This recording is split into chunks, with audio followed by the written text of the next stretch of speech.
क्या आपको पता है कि आपके नाम पर इनकम टैक्स की लाखों रुपए की डिमांड पड़ी हो सकती है और आपको इसकी खबर तक नहीं है? या फिर आप सोच रहे हैं कि इस साल रिफंड क्यों नहीं आया?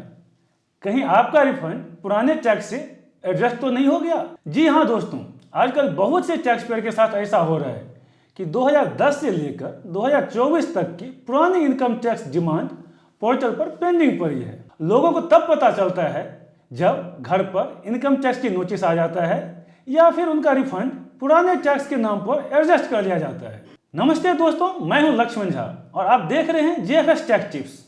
आज का वीडियो बहुत जरूरी है क्योंकि अगर आपकी कोई पुरानी डिमांड पोर्टल पर दिख रही है तो उस पर हर महीने 1% का ब्याज जुड़ता जा रहा है।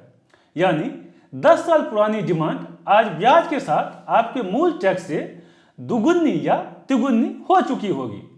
इसलिए आज ही अपना पोर्टल चेक करना जरूरी है। एक बड़ा सवाल बहुत से लोग पूछते हैं कि सर, मेरा रिफंड तो 20,000 आना था लेकिन बैंक में सिर्फ 2,000 ही आए हैं या फिर रिफंड आया ही नहीं।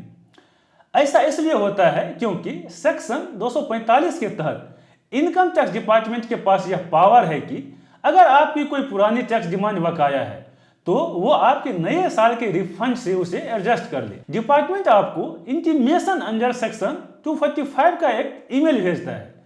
इसमें साफ लिखा होता है कि आपकी इतनी डिमांड पुरानी है और हम आपका इस साल का रिफंड उस डिमांड को भरने में इस्तेमाल कर रहे हैं। अगर आप 30 दिनों के अंदर इसका जवाब नहीं देते हैं तो वो पैसा अपने आप कट जाता है और आपको पता भी नहीं चलता है। अब चलिए सबसे पहले देखते हैं कि आप खुद कैसे चेक कर सकते हैं कि आपकी कोई डिमांड पेंडिंग है या नहीं। सबसे पहले income tax portal e portal पर लॉगिन करें। ऊपर मेनू में पेंडिंग एक्शन टैब पर जाएं। वहां आपको एक ऑप्शन दिखेगा, रिस्पॉन्स टू आउटस्टैंडिंग डिमांड। इस पर क्लिक करते ही आपके सामने एक लिस्ट आ जाएगी।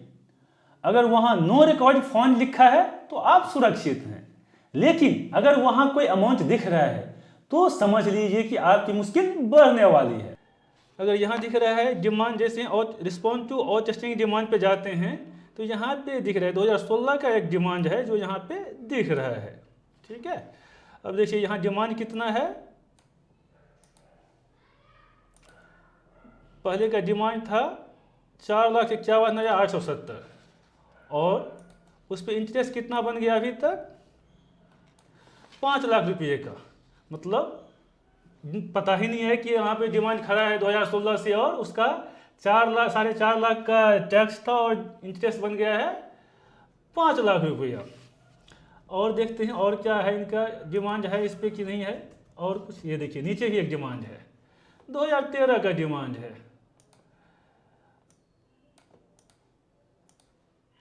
ये 2013 का डिमांड है। यहाँ कितना डिमांड था, डिमांड है 3,26,000 का और इंटरेस्ट बन गया है 4,73,000। इसका मतलब कि अब इस पैन के अगेंस्ट में, मेरे पैन के अगेंस्ट में इतना डिमांड पहले से खड़ा है और जो मुझे पता ही नहीं है।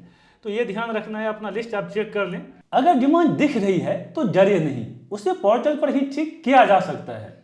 आपको सबमिट रिस्पॉन्स पर क्लिक करना होगा, जहां आपके पास 2 मुख्य विकल्प होंगे। फर्स्ट, डिमांड इज करेक्ट, अगर डिमांड सही है। अगर आपको लगता है कि टैक्स बकाया बनता है तो आप एग्री करें और तुरंत पेमेंट कर दें। पेमेंट करने के बाद आपकी डिमांड खत्म हो जाएगी। सेकंड, डिमांड इज इनकरेक्ट, अगर डिमांड गलत है। अगर आपको लगता है कि आपने पूरा टैक्स भरा था या कैलकुलेशन गलत है तो आप डिसएग्री विथ डिमांड सेलेक्ट करें। यहां आपको कारण देना होगा और सबूत के तौर पर चालान या डॉक्यूमेंट अपलोड करने होंगे। अब सवाल आता है कि ये डिमांड जनरेट ही क्यों होती है। इसके मुख्य 3 कारण हैं। फर्स्ट, अर्थमेटिकल एरर, आपने आईटीआर भरते समय कैलकुलेशन में गलती कर दी हो। सेकेंड, टीडीएस मिसमैच, आपने अपने रिटर्न में टीडीएस क्लेम किया लेकिन वो आपके 26 एएस में नहीं दिख रहा है। थर्ड, डिफेक्टिव रिटर्न, आपने गलत फॉर्म भर दिया या कोई जानकारी अधूरी छोड़ दी जिसकी वजह से डिपार्टमेंट ने टैक्स कैलकुलेट कर दिया। दोस्तों, इग्नोर करना कोई समाधान नहीं है। जितनी देर आप करेंगे ब्याज उतना बढ़ता जाएगा। आज ही अपना और अपने परिवार के सदस्यों का पोर्टल चेक करें। अगर आपको डिमांड रिस्पॉन्स सबमिट करने में कोई परेशानी आ रही है तो आप नीचे कमेंट में पूछ सकते हैं या हमें ईमेल कर सकते हैं। अगर जानकारी अच्छी लगी हो तो JFS टैक्स टिप्स को सब्सक्राइब करें और वीडियो को अपने दोस्तों और व्हाट्सएप ग्रुप में शेयर करें ताकि कोई और भारी ब्याज के जाल में न फंसे। मिलते हैं अगले वीडियो में। जय हिंद।